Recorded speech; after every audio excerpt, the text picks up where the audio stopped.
You're listening to the AFTERBUZZ TV network. Now the largest new media platform on the web and your #1 source for after-show entertainment.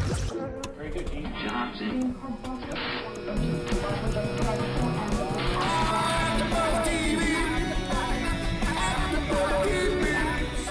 The AFTERBUZZ Studios in Los Angeles, California. Presented by Maria Menounos and streaming live thanks to Akamai Technologies. This is AFTERBUZZ TV's Almost Human After Show. We'll break down tonight's episode and get you all the latest news and gossip. And now, another post-game wrap-up show for your favorite TV show. It's AFTERBUZZ TV's Almost Human After Show. Hey there, Almost Human fans. Ooh, yeah. That's a sweet, sweet beat from the Crystal Method, who do all the music on Almost Human. Talking about Almost Human, Season 1, Episode 12, Beholder. I am Matt Lieberman. Got a great panel here. Unfortunately, Ryan Hook's not able to join us this week, but the fantastic and talented Miss Yael Tygiel is joining us in his stead. Hello. I tried to grow a beard. I failed. It's okay. We're happy that you don't have a Ryan quality beard right now. I'm disappointed. I wanted to see the beard. Okay. You've You've got enough beard for the whole crew, Zach. All right. Megan Salinas is here. Hey, everybody. Zach Wilson's here. Hey, guys. Stephen Lemieux on the 1s and 2s, engineering the whole show. Yeah. Yeah. All right. We had a great episode this week, and it's funny, you know, like we talk every week about how we're desperate for answers, because this show, the universe is so rich, and they provided us with a wealth of mysteries and also just interesting technologies and factions for us to explore. But then, honestly, if I look back, like this episode, most of my favorite episodes are very standalone. And I thought that this episode was really great. What did you guys think? Go ahead. No, go ahead. Megan, you first. I didn't know which way we were going. I wasn't sure either. Are we going counterclockwise or clockwise? I really liked it. I thought I agree with you 100%. This was a great standalone episode, and even though I didn't get all the answers that I wanted to, Right. I was very entertained by getting hints at Stahl's backstory. Right. And getting more about that, and even seeing Kenneth try to make a move and then failing. I know. Timing is terrible. Poor Kenny. It's the kind of episode that feels like it should have been aired as like the 8th episode or something, Yeah. where like finally Stahl gets a nice, juicy, you know, episode for us to really fall in love with her character. We see some movement on the relationship front and a classic conflict. And more so than the episodes that they moved, Right. this one felt like it could have been moved. Yeah. This Yeah. one felt like it could have been moved way earlier because, you know, as we're getting so close to the season finale, you want these answers. Yeah, it was a really good standalone episode, but for me, I want more. For the penultimate episode of Season Right. 1, I wanted more of the serialized stuff. And I think that, I love this show, but they need to sort of pick a direction. Yeah. Because the procedural serialized back and forth is it's confusing me as a viewer. I imagine it's confusing other members of the audience in terms of we don't know what we're getting each week. I don't know if I'm tuning in and I'm going to get more of the In Syndicate stuff. I'm going to get more of that storyline that I'm really loving and I really want more of. I don't know if we're going to get more of Kennex and Stahl's relationship. It's so spread out and thin. Or are we just going to get a story of the week? Yeah, It's a toss-up every week. but that's not a good thing. What do you think, Yael? I loved seeing Stahl and learning what she is. I mean, they've made mention to it, kind of. And this episode, they were like, here's what a chrome is. Here's what's happening. Here's what you need to know. But what I really don't like is she doesn't do much as a cop. Yeah. She's not really out in the field as much. And we finally got a little bit of that this week, and I want more. I want her to do things. Why isn't she in the field? Because when she was talking to that other Chrome, she's just great. schooling her, going Yeah. toe-to-toe. That was my favorite part of Because this the episode. last time she went in the field, she got kidnapped. It's true. So? Yeah, I know. Well, here's the thing, right? We've got our fingers in a lot of pies. No jokes.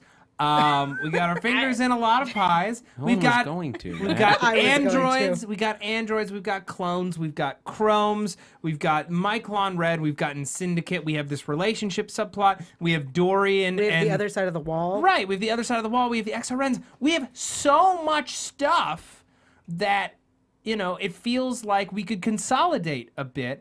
And maybe, you know, an episode before the season finale, it feels like a waste to spend it talking about the Chromes when we had a Chrome episode 2 weeks ago. Yeah. And we're left on that massive cliffhanger from 3 weeks ago when we get the XRN and we get more of Dorian's backstory. We haven't checked in with his monstrous freak strength recently. Like, there's a lot of stuff that we still are waiting to see pay off. And I feel like the episode at the school where they were investigating the drug and the Chrome murders there, that could have been the episode where we really got more of Stahl. Now, here's another thing, right? You know, because as a TV show, especially in its first season, you start producing it and you don't know what's going to come out of it. You've got all these disparate pieces. I don't know that they realized how great the chemistry was going to be between their two leads when they started writing the show. And when they put this character of Stahl in there and they set her up as this love interest, they spend so much time in the car with Kennex and Dorian and exploring their interplay that she's been underserved all season. And it's taken a very long time to give her a sizable role in an episode that doesn't see her getting kidnapped or something like that. It is the kind of character that I could see, fingers crossed, season 2 becoming much more in the forefront because we don't have to spend as much time developing our main characters. We know who they are, and in this episode we got to know Stahl a little bit better, and we can get to know her more and let her actually warm up to people and we got that little look back, like, so we know that they they ship each other a little bit. I was shouting at my television. I'm like, give him the look back, give him the look back. I'm like, oh, she didn't give him the look back, and then there it was. I'm like, he got the look back. That's my boy, Kennex. I shouted too. I think that their relationship, because it is the relationship, it is what the fans want, it's what they want, it's gonna happen, they have to drag it out for like 3 years. 3 whole years? Yeah. Jeez Louise. Well, that was one of the things that going in, it was like, from the pilot, I was like, well, these two are gonna hook up. Yeah. In 3 years. It's something that we, obviously we know, but maybe they're playing us a little bit, because again, I know we were talking about a couple weeks ago, the lack of Stahl's backstory is like, well, maybe there's something else going on. Maybe there's something bigger in her backstory that they're building up to. And if that's the case, then I'm totally okay with them kind of giving us these bits and pieces if what comes out later turns out to be something monumental. Absolutely. The issue for me, and I think, Matt, you touched on it a little bit before, is that all the information we got here is what I thought we were going to get a couple weeks ago when we dealt with Chromes for the first time. And I get that, and I liked the whole nanobot plastic surgery storyline. That's a great piece of like technology evolution, but we didn't need necessarily a second Chrome episode. As good as it was, especially the two of them. so close together and everything too. I think what would have been better was if this was the Chrome story. We didn't need that minor introduction to Chromes in the past. Well, the minor introduction would have been earlier in the season, and then they pushed it back. Exactly. It should have aired, what is episode 4, that episode, and instead aired 3 weeks ago or 2 weeks ago. And I feel like if it had all aired in order, back to that old chestnut, it wouldn't feel so strange that we're getting 2 Chrome episodes nearly back to back, especially when we want just nonstop answers leading up to our finale. I mean, I don't think we need to harp on the episode order anymore, but just the two Chrome episodes back to back. Like I said, for the penultimate episode, I wanted more towards the serialized stuff. I want the Dorian army. I want to know where that is. And especially with finding out about his memories last week, or the memories that are in his head, too. And knowing that, the doctor's behind the wall and all sorts of other stuff. It's like, why are we taking a step back from that to have a standalone episode when we have all this stuff building up? Yeah. Well, that's what I was hoping for when we went to Rudy's sweatshop, his dank hole, and he was all concerned. I thought he had found some new discovery in the whole Dorian memories thing, and instead he's upset that they didn't tell him that there's someone offing beautiful people. Which is a fair point. Yeah, They Mackenzie should've- Crook is your type? He is 6 cousins to the heir, I'll have you know. Is he really? That's what he said in the... Oh, yeah, that's true. Yeah. And he was a child model. Right. Yes. Yeah. I can totally see What did he that. have? It's What so did he say funny. he had? Some kind of special nose. It was like a MacArthur nose or Yeah, something, like that. I think what was great was when the captain realized that they were all beautiful people. Oh, She yeah. was like, I see what they have in common. They're really good looking. Yeah. I was All like, very attractive. is that they're all your type?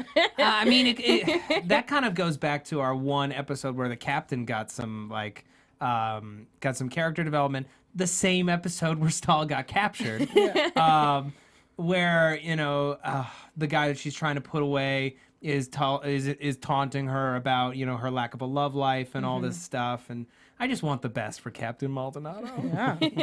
Yeah. At least Colonel Broyles on Fringe had a family.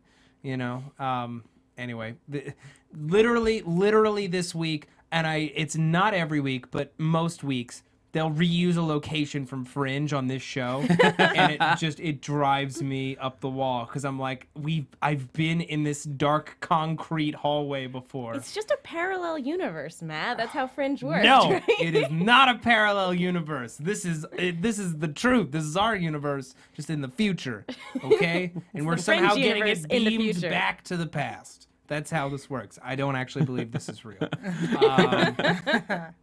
Okay, so let's jump into this case. We've got this DNA thief killing beautiful people, trying to get different parts of their face so he can craft the perfect face and be with the woman that he loves. Yeah. Oh, sweet, creepy, So creepy, romantic. sweet. It's like, oh, ew. Yeah, it's like a nice weird blend this week. We got a little rear window. We've got a little bit of like Silence of the Lambs. I thought, yeah, very Buffalo Bill in kind of a weird way. He's making a human suit, except the suit is actually his bones because he's got nanobots changing them, which like such a creepy effect and really well done. And I approve of anything with nanobots. Ever since that one episode of the Superman Batman Adventures where Batman's body is invaded by Brainiac's nanites. That's the nanobot reference you cling to? That's the one that I pull, That's yeah. so odd. That They always use nanobots in the Spider-Man cartoon I used to watch, so I feel they? you there. I don't remember Spider-Man nanobots. I feel like last week there were nanites on intelligence, and then earlier, Revolution has the nanobots, and then Do you have a Doctor nanobot, Who has Zach? nanogenes. iRobot was a huge... You keep going back to iRobot because Hey, you were love there iRobot. nanobots? That is one of my... iRobot? Yeah, that's how you killed the big intelligence thing. Yeah. That's how you kill the Just big intelligence. Real thing. quick I don't question remember the about name. real quick question about these nanobots. Why would you necessarily need DNA from other people in order to reconstruct yourself? Like, couldn't you just use the nanobots and put them to a certain setting and be They're like, give not- me higher cheekbones? They're and not whoop, that smart, and you don't want to make a mistake because it's painful every time you do it. It nearly kills the guy. But they're smart enough. I mean, that was a question I had because they're smart enough to pick out the exact piece of the face you're trying to replicate, but they're not smart enough to do like special order. And a lot of people that they tried to do, they killed. Yeah, So- cause some sort of arrhythmia or right. something. So like they're smart enough yeah. to find your specific cheekbone. They just need to go hunt. And They they just kill need you. to find like cadavers with really nice cheekbones to pull DNA from. Yes. Yeah, why didn't he just do that? Just get cadavers with the cheekbones. I don't know. I mean, he wouldn't want them to turn it into what it looks like dead because it's rotting and it's not great. I don't know. Does it need to be fresh DNA? I'm pretty sure that it does. I will say that most episodes of Almost Seen to this point have explained the technology more than this one. Okay. They jump on like I can deal with the we're not sure why it causes heart attacks and Yeah. arrhythmias, but they left a lot of questions as to how this technology works. Get out of here, bud. Sorry. Is that a mosquito? Yep. Yeah, there's a mosquito in the studio. It's loose, and we have a lot of bear skin. Trying to get our DNA. It wants It's our a DNA. nanobot. Yeah. It's an actuator. It's an in actuator. mosquito form. I don't know where you find one, but there it is. Special order on Amazon, maybe. I guess so. But yeah, so I could have used a little bit more, and I tend Yeah. to cling to that stuff as like a science nerd. Like I want You more want of to the know. explanation. Right. And it just increases our enjoyment because we're like, the more plausible it can be, the more harrowing it is. The more it's like, this is around the corner, this could happen to us or to our children or something like that. Because I have to imagine that we're all going to have child model children. Right. If we can afford it. If we can afford it. If we can afford... Oh, you mean Chrome, not like Rudy child No, model. I meant like Rudy. That's exactly what I meant. Okay, real quickly, just going to do a quick iTunes plug. Don't skip! If you were about to skip, I know that it was you. Yeah, I'm looking right at you, Stephen Lemieux. Do not skip this plug, and I'll tell you why. Because it is these plugs that put this show in your ears, so listen up. Listen. Are you listening? Stop shouting at me. Okay, yeah, I won't shout at you, but I will fiercely and forcefully tell our audience how much I love them. Okay? Gang, we do these shows not just because we love TV and we love talking about it, because we love educating you, informing you, entertaining you, doing everything we can to enhance your enjoyment of the shows that you love. We love the AfterBuzz TV community. We have the best fans on the planet. I say that, no hyperbole, knowing that it is the truth. We put out over 68 hours of free content a week, and because we live in the effing future, we can download it, we can stream it, we can put it wherever we want and watch it or listen to it to our heart's content. It's all free. Now, if you were someone who was like, wow, I'm so grateful I live here now and not like in the 18th century when podcasts were a far-flung dream of a crazy person probably living in an asylum somewhere, what could I do to aid the cause? I'll tell you. You go to iTunes, you slap the show with a rating, maybe give it a review. It only takes a second, doesn't cost a dime, and it means the world. It lights up our day, first of all, when we get audience feedback, but it also shows our bosses that we have an audience and that they like what we're doing and that they want more of it and that we can do, a second season, that we can more aggressively pursue guests for this show. And it legitimately raises the collective water level of not just this podcast, but the entire network. It means everything. And we want to be the best Almost Human podcast out there. So that's why we want to hear from you guys. I mean, that means like if we come back, that we can go to Fox and be like, hey, we're the best. We're the best We're one. the top Almost Human podcast. So you should send us some Michael Ealy, and then we can break out a yardstick. Oh, no, we can't and... have... the Dorian would just fill up this whole studio. We would not be able to talk. We'd be squashed against the walls. It's like an airbag. When it's released from his pants, it fills the entire room, and we're just thrown against the walls. No, I'm The room would be filled shut with this Dorian-sized down. fun, Fine. is what you're All right. trying to say. Exactly. We're all up for Dorian-sized fun. Yes, we are. I'm just going to really quickly give some shout-outs. This podcast is amazeballs. 5 stars from Ryan at Atlantis. Almost Human is such an amazing show. This podcast complements it perfectly. I love tuning in and hearing the thought-provoking commentaries from the hosts each week. P.S. We need to get the Dorian officially recognized by the government as a unit of measurement. Start calling your congressman. Whoever wrote that, I love you. I know. I have so much love for this person. Mad Moni, I'm pretty sure I already read a review from Mad Moni. Maybe he revised it after reading it because he says, thanks for the shout out on the last show. I feel bad I didn't write a critique, so here goes. I love all the hosts, especially Matt. You guys give a well thought out breakdown of each show. Each recap feels like a group of friends hanging out, dissecting your favorite show. So thanks for letting us join the fun. Aw, thanks, Mad Moni. You rock. Another shout out for you. This mosquito is driving me insane. This is like the Fly episode of Breaking Bad. Matt's Jesus. gonna lose it.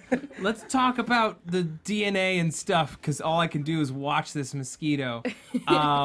Here's the thing that I love about this episode. Not only, is it like a terrifying... I think we just killed the mosquito. We killed it? Nope. Yeah. Yes. No. Oh, no. Let's just talk It's about like a cockroach. let's talk about the DNA and the Chrome Club. No, and I mean, first of all, really fascinating, a cool mystery jumping off point. We found a body. with a puncture mark with 7 people's DNA inside of it. Which also, ew, he used the same actuator for everybody and he didn't clean He it. didn't clean it. That's so gross. He could have Disgusting. cleaned it. No, that's how you spread AIDS, okay? Whoa. You wash the needles before you put them in people's necks. Here's the thing. It's so far in the future. AIDS has already been taken care Oh of. yeah, and they're chromes, they don't get In sick. chromes, but No, I mean, I'm assuming that at this point, they have found a cure. Okay.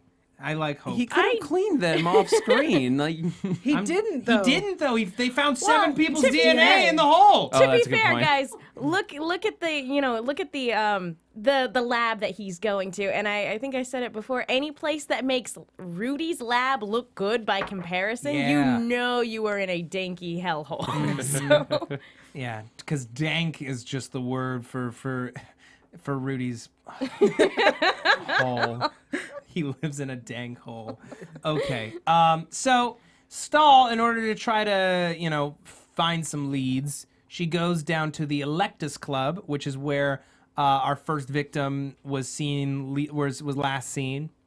And, it's this exclusive Chrome club that she's able to walk into. She is a member of the club, but they won't let her in because she's a Chrome and a cop, or just because this woman is just, like, awful.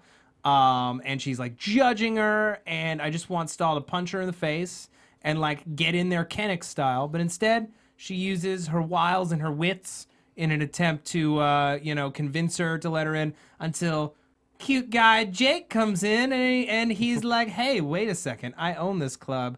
Let me squire you away for a nice lunch where you can interrogate me and I can stare at your pretty face.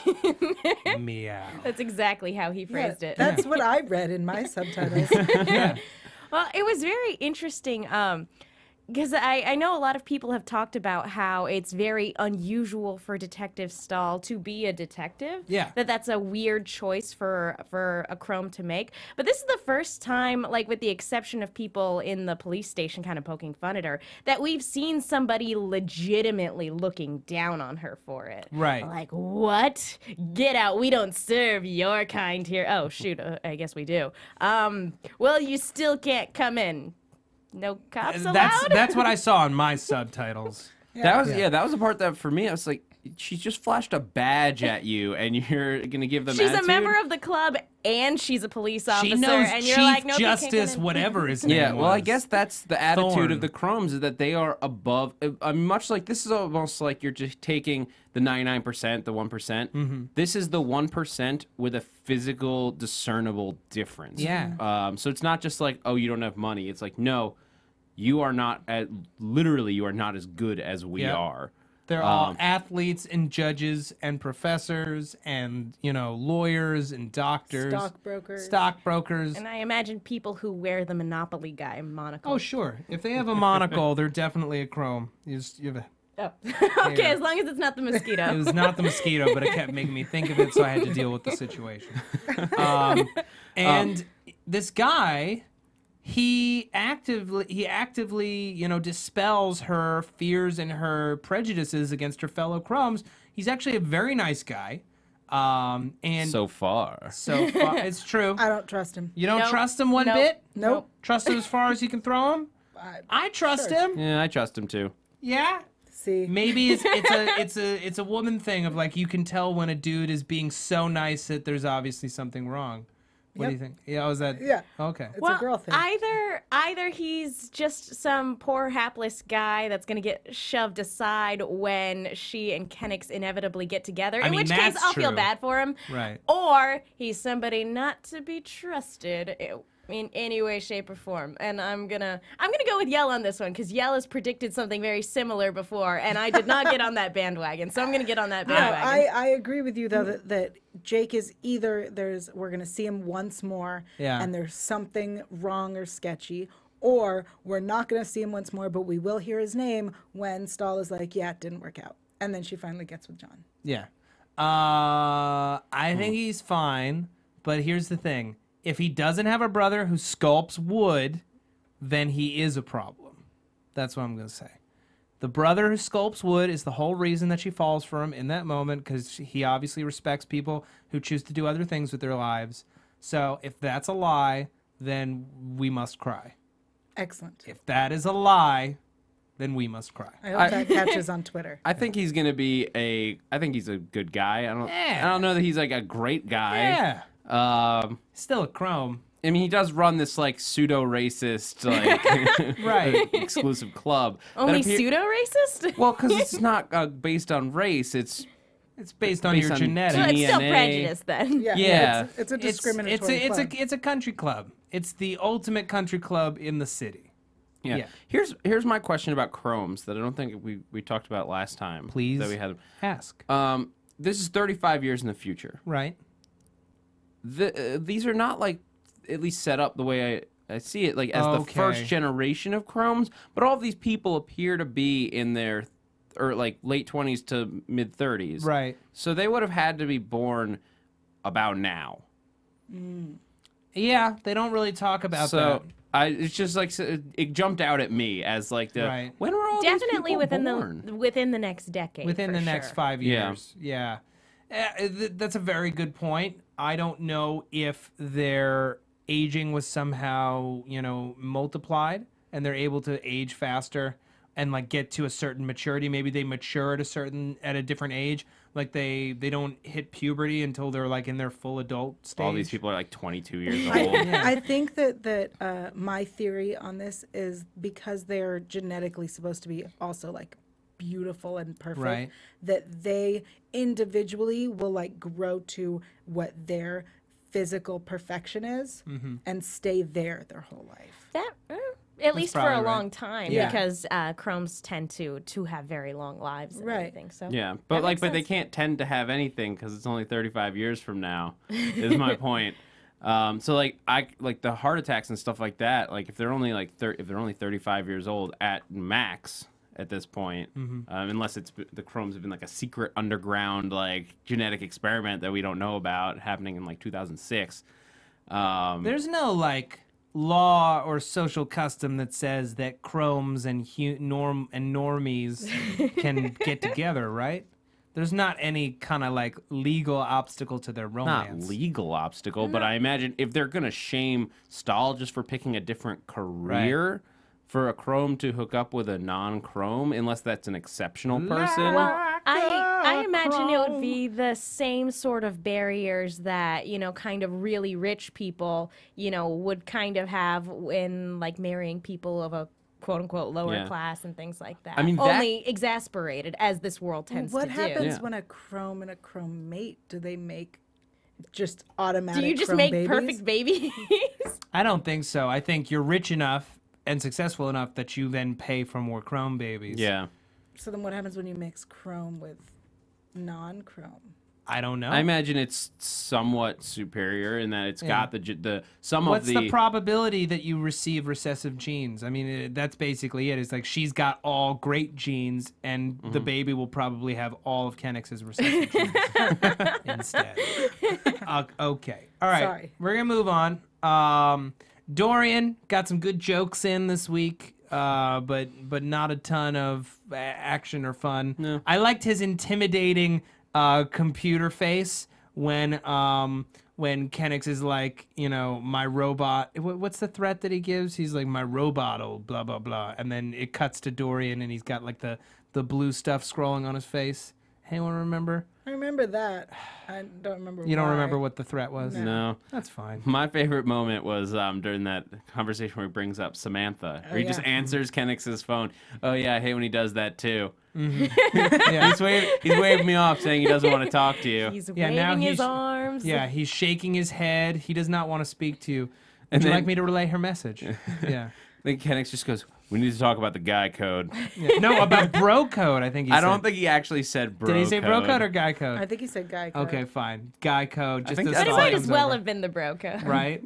But I think that's so funny of just like, that's a file that they need to install because it just, cops, it's like a brotherhood. And these DRNs should know, like, hey, man, come on, not cool. Wait. Haven't you seen True Detective? We lie to our wives. I believe that Dorian was right though, and that Kenix is probably boring on a date. Oh, I'm sure he is. Yeah. All he wants to talk about is work. Probably, yeah. Yeah. And stall. To be fair, I'd listen to him talk about work for at least 12 installments of 44 minutes apiece. Okay. So it's about, 12 very brief dates. But Maybe 13. maybe 13. Yeah, hopefully 13. I'm going to Yourself, say I would like 100 of those, please. 100 of those 44-minute dates with Destiny. Or at least 24. Come on. Yeah. Come on, Fox. Come on, At least Fox. just enough to give us answers.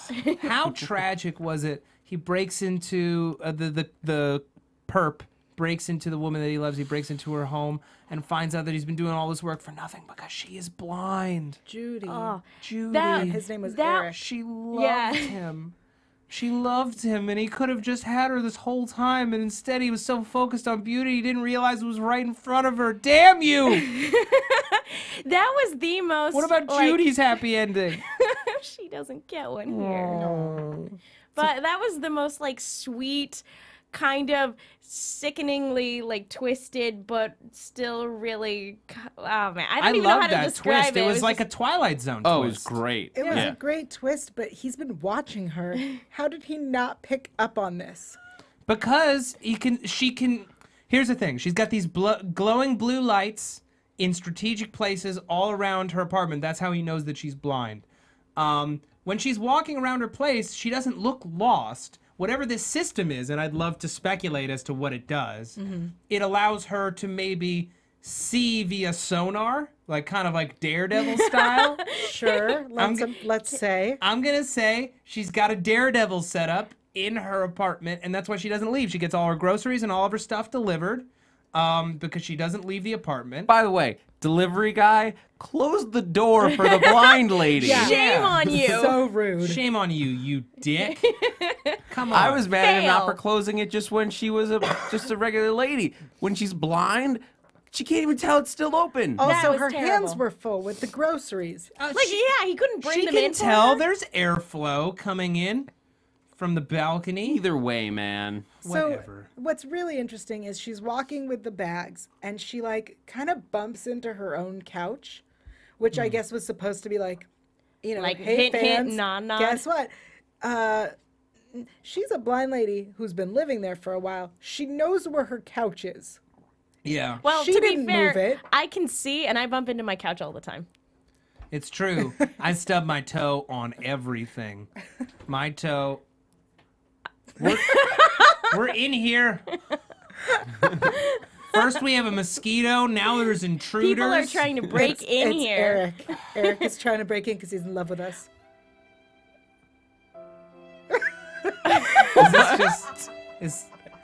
What is this feeling that's coming over me? There's Is this our huddling in the corner while we are afraid of in these final hours, as the intruders come with their army of mosquitoes to take us away, I can only think of one thing: a memory from my youth. I was a young boy. Oh, I was gonna leave that back to Dorian Dong. Tell us. Okay, all right. Whoa. I wanna be a Dorian with a package as large as the moon. It's so big, it just dwarfs everyone. Whales are afraid of it. Okay. All right. Where did that come from? It's on our soundboard, apparently.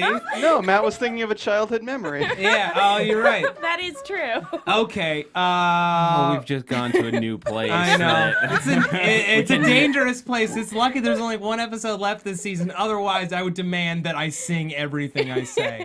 Well, it's funny that you say sing because I got a very Phantom of the Opera vibe from this whole Yeah. subplot thing. And I know that makes me a total geek for just admitting No, that. what? No. I just sang a thing about a Dorian penis on a Pokemon theme song, and that's dorky for knowing the Phantom of the. Just settle. To continue this musical, the Crimson and Clover scene Yeah. was so creepy. Oh yeah. It was terrifyingly The creepy. use of music this week was great. It was wonderful. I was terrified, disgusted, aroused. Who knows? It was amazing. I would hope that you would. I don't. Oh my goodness. See that is scary. Right? I want I've got feels, but I'm not sure which one. I've got feels. I don't know what's happening. I don't know where they are on my body, but I don't want to find them. Yeah. I like them. I don't like them. All right, I want to talk about the plastic surgery thing and the implications of it. But before we get into kind of that big idea conversation, anyone else want to throw out favorite bits or things they want to talk about from this episode? Oh, well, I mean, it sort of goes towards the plastic surgery, Sure. but the guy that they go to interrogate, he's like, we got to track down this actuator. Yeah. Oh, DeCarlo, Yeah, DeCarlo. who's inside that robot thing. Yeah. Oh that yeah, was Tony Cox. crazy. It Like, was that was, right it was out- just it a was quick Men in moment. Black. I was shocked. Men in Black that, or Total Recall was what my Or friend Bad was bringing Santa. up. Yeah. Or, well, he was in Bad Santa. Yes. But this was not like Bad. He didn't do that Bad Santa. No. Yeah. But he's like, do you know how expensive those are? A great recurring character to bring back. Do you in think they'll season bring him 2. back? That'd be Why great. wouldn't you? Why He's a wouldn't you? big Because they actor to haven't really- only show up for like a 30-second scene. Yeah. That's true. I would hope that, that some of the characters that they've established through this season in what seemed like one-off episodes would come back if given a season 2. Yeah. Like, I would love to see the psychic girl again. She was great. I mean, that's what I'm hoping in season 2, if we get it, is that they can take this sort of procedural tone and move it into a more serialized environment with what we've got. Yeah. Like using the tools that we've got, what they've given us, they can move it into a slightly more serialized format. That would be awesome. All right. Unfortunately, we are running low on time, and I know we got news and gossip, we got predictions.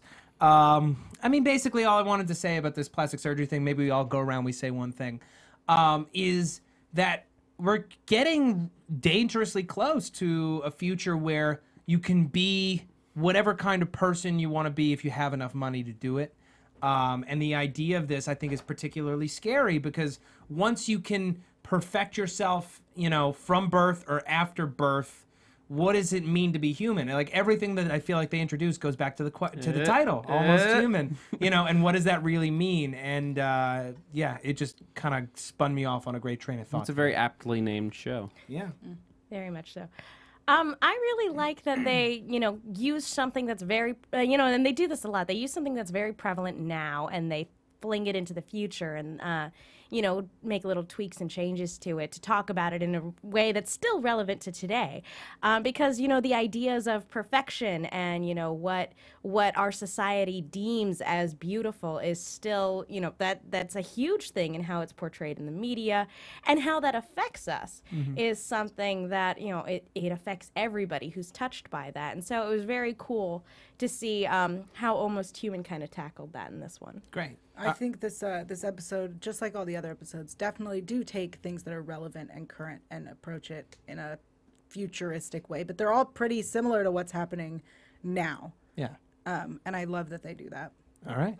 Okay, let's talk news and gossip. AfterBuzz TV News.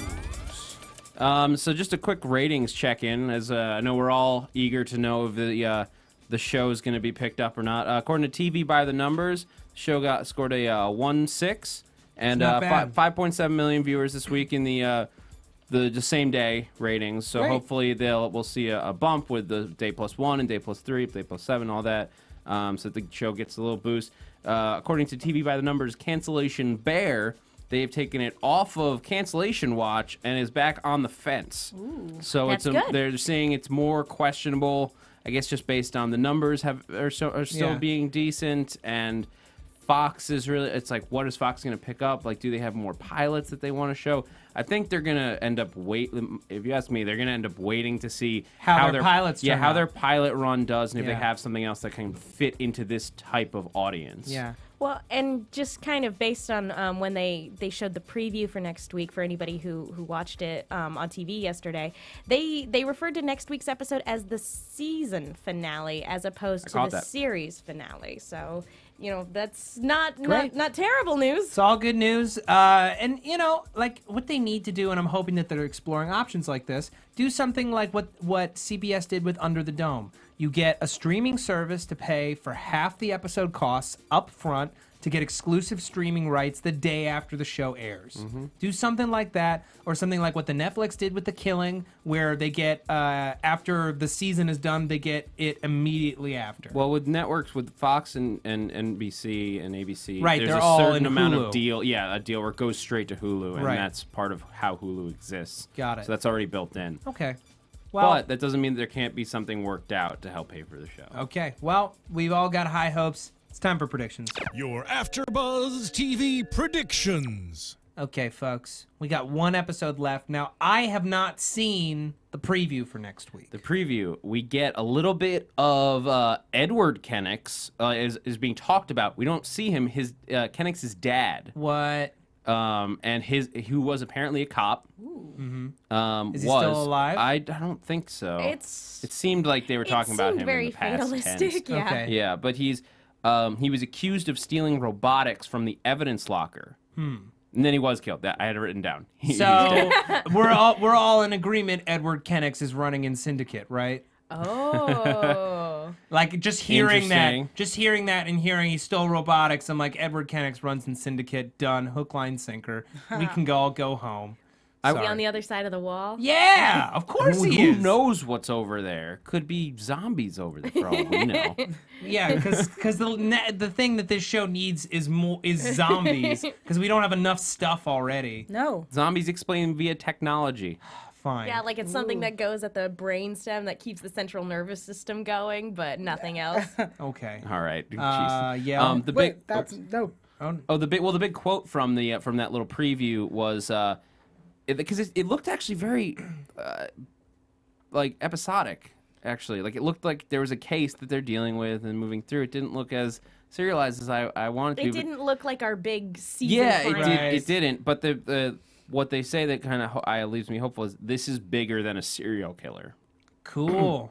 I'm down with that. So I think they're going to start with a procedural, and then it'll go, and they'll realize, no, this is connected. John Larroquette comes in with the Dorian army, please. Yeah. Please. We all want a Dorian army. Yeah. My predictions are thus. Next episode is going to be no answers, no reveals, and then a giant cliffhanger at the end. Bam. I hate you. That's what I think. I don't hate you, but I hate that thought because I'm it's such a so gonna pessimist, happen. and that's what I think's happening. Okay, Megan. Oh, well, I thought initially, just based on the preview, that this was going to be a wrongfully accused type case in which, Kennex's father, his name was ruined, and so this is Kennex on a kind of quest to clear his father's name, and that whatever Kennex's father was fighting against, whether that was in Syndicate, where actually, like, this bigger group, this bigger threat is the cause of his death, as opposed to just sort of whatever circumstances they made it look like to sort of shame his name. Like but, maybe in Syndicate's been after the Kennexes for a long For a time. but long now that time. you've said that, I'm like, oh, maybe that's it. Maybe. But I'm gonna stick. Ooh, I'm gonna stick with that. Oh. It's all come across very, very sudden. I feel a tingling sensation from the top of my spine to the tip of my toe. And for the first time in my entire life, I realize I'm a DRN, aren't I? Well, you're just full of now DRN. Yeah. And I can fill this room with joy, with power, with a crippling impossibility of a Dorian. The future has so many possibilities. And they are all Dorian.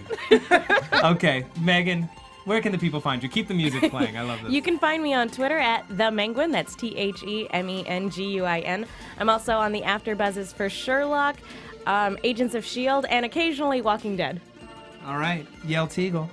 The people can find me online at yael.tv. That's YAEL.tv. At AfterBuzz on Lost Girl, Sherlock, Grimm, Arrow, Tomorrow People, and a whole bunch more.